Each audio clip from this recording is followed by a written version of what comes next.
kita satukan hati, mari kita berdoa. Terima kasih Bapa di dalam surga, Engkau memberikan hari yang baru dan kesempatan untuk kami terus belajar dengan firman Tuhan.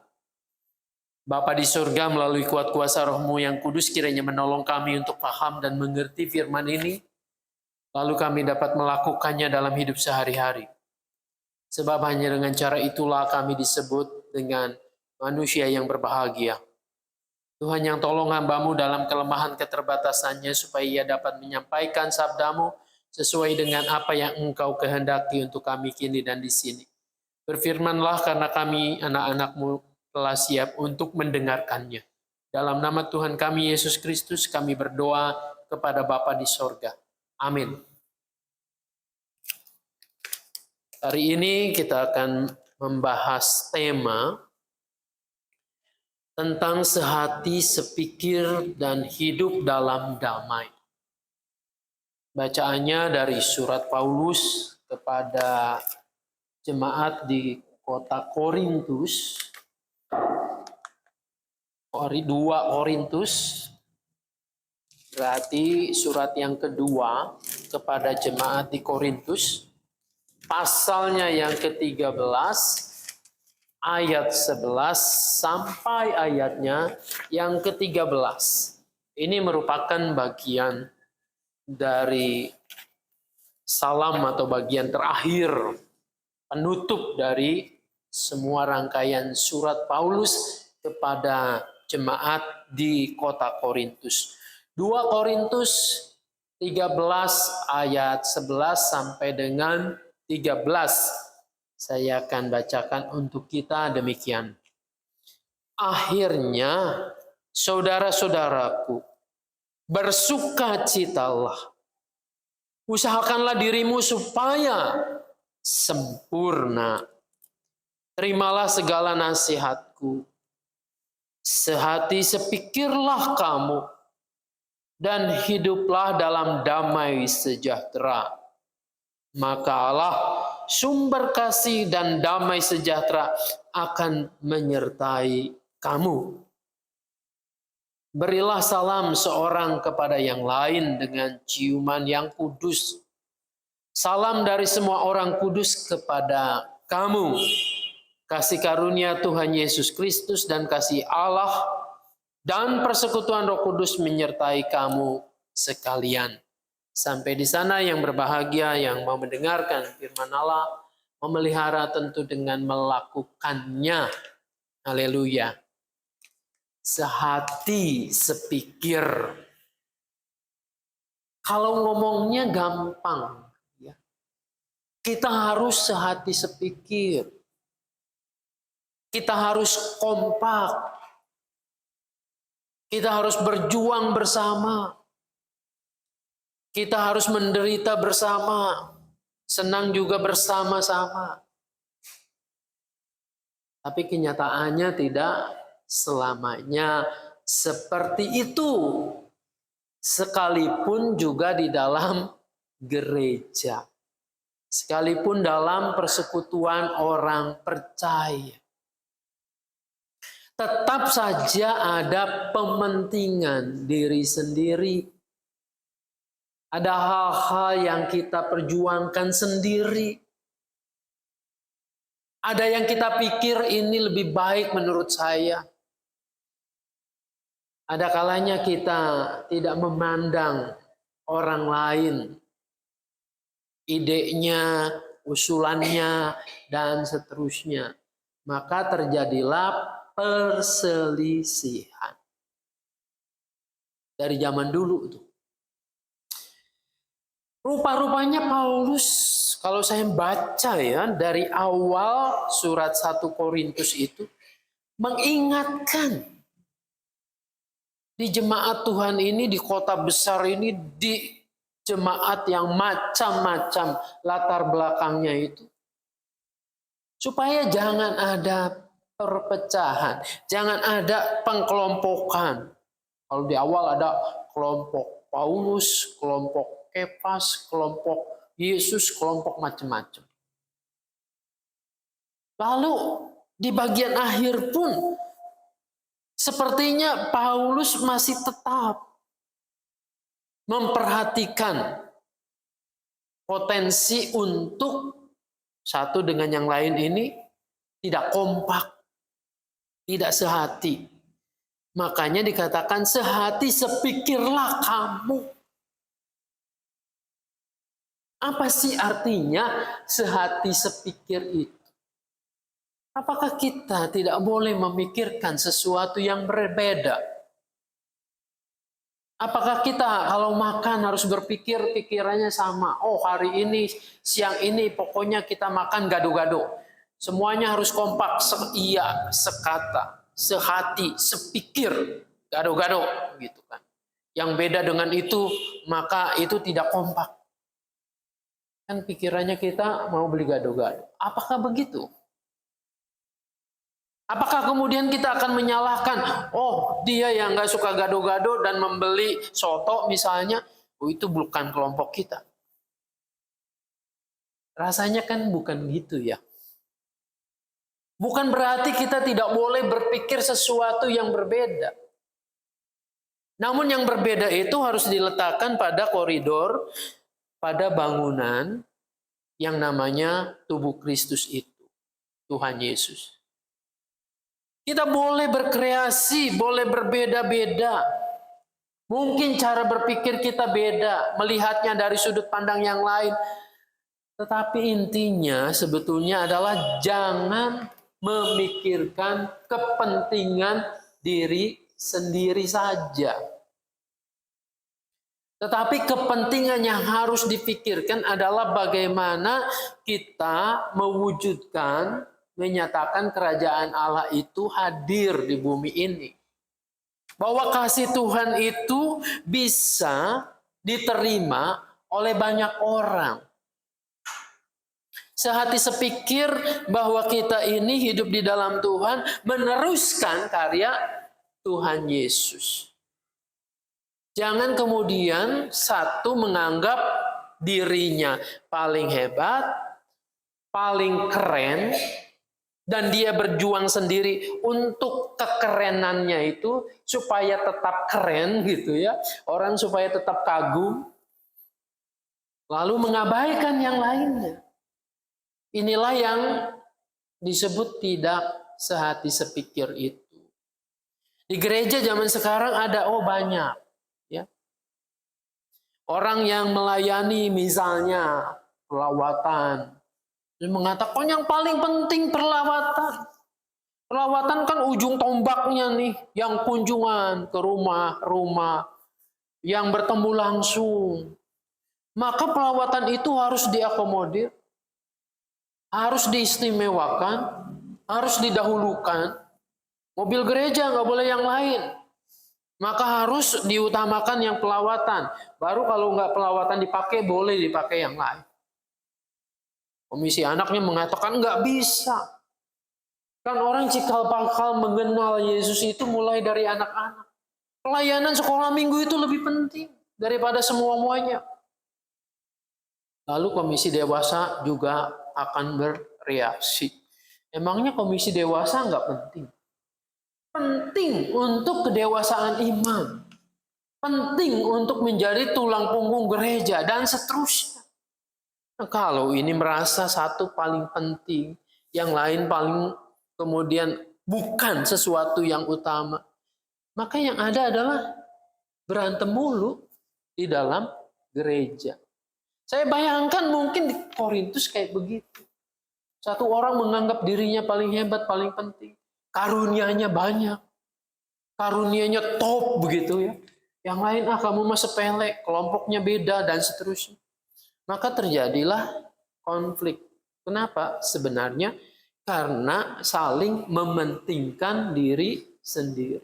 Bukan mementingkan pekerjaan Tuhan. Nah, bagaimana mestinya seharusnya? Betul di gereja ini berbeda-beda. Pelayanannya beda-beda. Talentanya juga yang Tuhan berikan kepada kita berbeda-beda. Tetapi kalau kerangka pikirnya sehati sepikir, oh iya, pelawatan penting, silahkan untuk melayani dengan sungguh-sungguh. Lalu pelawatan itu kemudian memberitahukan apa yang terjadi, masalah yang harus di follow up. Ada anak sekolah minggu di sana, di rumah itu, yang harusnya perlu bimbingan dan mau untuk sekolah minggu. Maka guru sekolah minggunya kerjasama, saling mengisi untuk mengajak anak itu. Jadi ada banyak hal yang harusnya bisa dikerjasamakan seperti tubuh Kristus ini. Nah, Paulus mengingatkan kembali. Ini surat terakhir atau catatan terakhir, salam ini. Dia masih mengkhawatirkan. Sehati sepikirlah kamu dan hiduplah dalam damai sejahtera. Yang diutamakan hiduplah dalam damai sejahtera, bukan dalam konflik, bukan dalam pertentangan, bukan dalam keegoisan. Di situ. Maka Allah katanya, sumber kasih dan damai sejahtera akan menyertai kamu. Jadi rupanya kuasa Allah, penyertaan Allah itu akan terjadi apabila difasilitasi oleh kehidupan yang rukun, yang damai sejahtera. Kan tadi kita baca Mazmur berbalasan juga gitu ya. Mazmur 133 itu. Alangkah indahnya kalau kita hidup di dalam rukun. Hidup bersama dalam rukun. Artinya rukun itu apa? Bukan diem-dieman. Bukan cuek-cuekan. Bukan yang penting kan aku enggak ribut dengan dia. Bukan. Tetapi rukun itu sebetulnya adalah suatu tindakan aktif. Saling mengerti orang lain. Saling menerima. Saling melengkapi satu dengan yang lain. Kalau Mazmur dikatakan Mazmur Daud itu, maka disitulah berkat Tuhan akan tercurah. Seperti berkat yang diberikan ke berkat imam, ke Harun, meleleh ke janggut dan jubahnya. Jangan dipotong ya, jubahnya turun. Wah gawat kalau jubahnya turun mah gimana? Meleleh ke janggut berkatnya itu, juga jubahnya sampai mengalir banyak. Nah, kita harus berpikir. Jangan-jangan gitu ya, ini kesalahan kita yang tidak memfasilitasi kerja kuasa Roh Kudus dalam hidup dalam gereja kita. Kalau orang-orangnya kita nggak tambah-tambah, makin lama makin sedikit, ya logis juga memang ada beberapa yang udah pindah ke rumah Bapak gitu ya. Sudah dipanggil Tuhan. Tapi di sisi yang lain ini merupakan tantangan kita. Secara manusiawi saja. Kalau satu dengan yang lain, kita punya kelompok-kelompok sendiri. Orang yang baru masuk nggak bisa masuk. Atau yang satu kelompok berselisih dengan yang lain. Orang yang datang sekali juga males. Masa gereja di situ mah? Yang terjadi adalah ngomongin orang, lalu berantem, konflik. Buat apa? Kan aku mau datang ke gereja mencari kedamaian, mencari sukacita. Nah, secara manusiawi aja orang enggan untuk datang gitu ya. Dari sisi pandang kacamata Tuhan, bagaimana berkat itu akan diterima kalau berebut, kalau konflik, kalau berantem terus. Maka ini harus kita renungkan nih. Untuk sehati sepikir, kita perlu merendahkan hati kita. Mungkin kita sudah tahu pendapatnya A, pendapatnya B, seperti ini. Dengarkan dulu. Jangan apa-apa kemudian, gue mah udah tahu, lu mau ngomong apa? Gue udah tahu kayak gitu. Ujung-ujungnya kan begitu. Orang nggak akan seneng juga. Buat apa ngomong kalau nggak didengar? Coba kalau saudara-saudara, ibu-ibu, kita punya teman yang hobinya tuh nyerocos mulu, ngomong terus ya. Kita nggak dikasih kesempatan ngomong. Lama-lama kita juga enggan kan? Ngapain ngobrol sama dia? Capek katanya gitu ya. Padahal kita nggak ngapa-ngapain ya. Tapi capek. Kok aneh? Karena telinga kita kalau mendengarkan itu juga perlu energi. Nah, kita harus hidup dengan timbal balik. Kita bersedia merendahkan hati kita, walaupun mungkin udah tahu, kita harus dengar dengan baik. Kita tidak boleh memotong, membantah. Nah, kalau kemudian diminta pendapat, oh iya pendapat saya begini, begitu, dan seterusnya. Dalam hidup rumah tangga pun begitu. Kalau suami kita ya misalnya, ini para suami-suami ya mumpung nggak ada Pak Yakub ya sini. Kalau suami-suami biasanya kalau istri lagi berkeluh kesah, kan dia umumnya gitu ya. Suami cari kerja, lalu cari uang dalam pekerjaan, maksud saya begitu.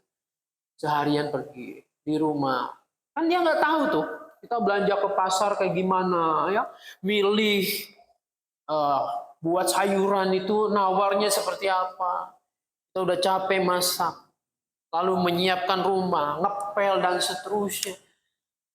Pengen dong gitu ya, ketika datang itu kita cerita banyak hal. Tapi biasanya suami, terus gimana? Sampai main handphone gitu ya. Jengkel nggak sih? Kalau saya bayangkan mungkin kita akan jengkel ya. Betul. Saya pun begitu.